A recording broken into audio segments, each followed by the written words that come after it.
గత ప్రభుత్వం చేసిన అపచారం అంతా ఇంత కాదని మండిపడ్డారు బజరంగ్ దళ్ బీఆర్ఎస్ నాయకుడు డీఎస్పీ బాబు.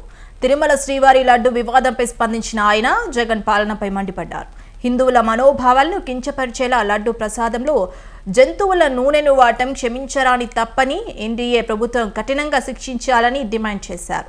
మార్కెట్లో కేజీ నెయ్యి 700 నుంచి 800 రూపాయలు ఉంటే 350 రూపాయల నెయ్యి ఎలా సప్లై చేయగలిగారని నిలదీశారు టీడీపీ నేత గంటా త్రిమూర్తులు.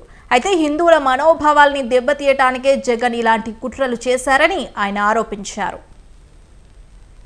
మోహన్ రెడ్డి సంబంధించిన టీటీడీ దేవస్థానం సంబంధించిన జగన్మోహన్ రెడ్డి నాయకులు ఈ రోజున తిరుపతిలో ప్రసాదమైన ఆ ప్రసాదం ఇంటికట్టుకొచ్చి ఇంటికాడ స్వామివారు మందిరంలో పూజ చేసి బంధువులకు కానీ స్నేహితులకు కానీ అందరూ కూడా పంచిపడడం జరుగుతుంది. కేవలం కిలో 300-350 రూపాయలు 300-350 రూపాయలు కిలో ఏ నెయ్యి వస్తుంది? ఆయన ఊహించుకుంటా కన్నా ఉందా? ఈ రోజున 350 రూపాయలకి నెయ్యి అంటే మరి గేదె నెయ్యా లేదా ఆవు నెయ్యా లేదా ఇంకో నెయ్యి అనేది ఒక ఆలోచన ఉండదా? జగన్మోహన్ రెడ్డి, వైవి సుబ్బారెడ్డి, కరుణాకర్ రెడ్డి, వీళ్ళు జేయుఓ ధర్మారెడ్డి, వీళ్ళ సమక్షంలో ఈ హిందూ మతాన్ని అగౌరవపరచడానికి, హిందూ భక్తుల మనోభావాలని దెబ్బతీయడానికి సాక్షాత్ వెంకటేశ్వర స్వామి ప్రసాదంలో వీళ్ళు కల్తీ గోవు మాంసంతో తయారైన ఆయిల్ని, గొడ్డు మాంసంతో తయారైన ఆయిల్ని, పంది మాంసంతో తయారైన ఆయిల్ని కలిపి లడ్డు ప్రసాదం తయారు చేశారంటే వీళ్ళు జగన్మోహన్ రెడ్డి అనే ఈ ఉన్మాది ఈ భూమి మీదే ఉండడానికి అర్హుడు కాదు. ఇతను ఈయన ఏం చేశాడు?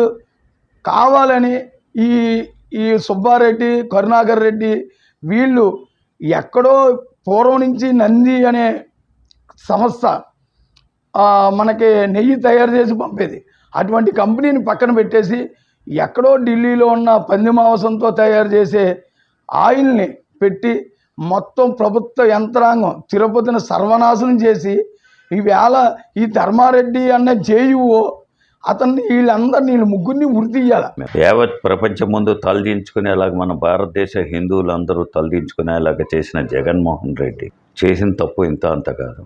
ఒక పవిత్రమైన దేవాలయంలో ఎంతో రుచికరమైన లడ్డూలో ఆవు మాంసం, పంది మాంసం, అనేక జంతువుల మాంసం కొవ్వులతో చేసినట్టు నూనెను అతి తక్కువ ధరలో కొనడమే కాకుండా వాటిని ప్రసాదంలో కల్తీ చేసి ఎంతోమంది హిందువుల్ని, పవిత్రంగా అసలు మాంసమే ముట్టని బ్రాహ్మణుల్ని, వైశ్యుల్ని వీళ్ళందరినీ కూడా అపవిత్రం చేశారు. మా అందరి బ్రతుకుల్ని కూడా.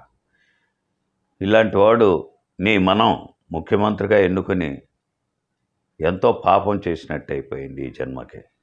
అలాంటి వాడిని ఎన్డీఏ ప్రభుత్వంలో కూడా చాలా గట్టిగా శిక్షించాలని చెప్పి యావత్ ప్రపంచం ముందు తలదించుకునేలాగా